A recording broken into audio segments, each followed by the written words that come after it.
The hoped-for words burst from the midwife. "A boy!" The sweet music of his first wail sounded, followed by an eruption of jubilant cries from the courtiers crowded into the bedroom. In the birthing chair, I threw back my head triumphantly. The rich drapes and hangings of the room seemed to swirl in a riotous celebration of exploding colours. Waves of voices, frenzied with excitement, washed over me as the midwife's attendant swiftly detached the cord. "The year 1594 is blessed. A Prince of Scotland, a king to follow his father. God willing, on the throne of England also, a king of all Great Britain." Triumph again surged through me, vanquishing the pain and exhaustion of my labour. I looked up into the beaming face of the midwife holding the child. "Give me my son," I cried, with a loudness that silenced the room. Two of my women, the young ones who'd come with me from Denmark, rushed in beside me, one of them pulling down my soiled dress and the other wiping the dampness from my forehead and smoothing back my hair. The midwife gently handed me the child, still naked, and I cradled him in my arms, pressing him against me.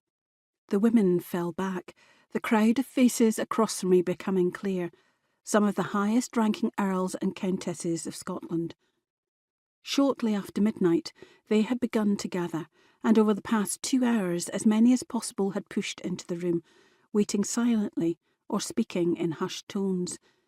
It was time to acknowledge them, and I addressed them in a firm voice, in perfect English, not forgetting in my moment of glory to keep it free of the accent I had worked so hard to overcome. "I have done my duty, and given this kingdom an heir.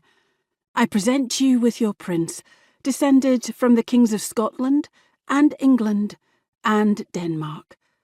Go, one of you, and tell the king he has a son." The child's breath was steady against my hand, and I marvelled that he felt no less a part of me than he had during the months within, growing, making ready for his entrance into the world.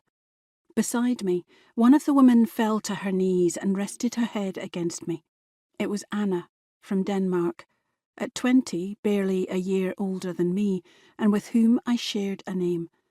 Since coming to Scotland, though, except for my formal signature, I'd chosen to be called Anne. It had been the name of the mother of the English Queen Elizabeth, and although that Anne hadn't fared so well, her daughter had reigned successfully for nearly 40 years.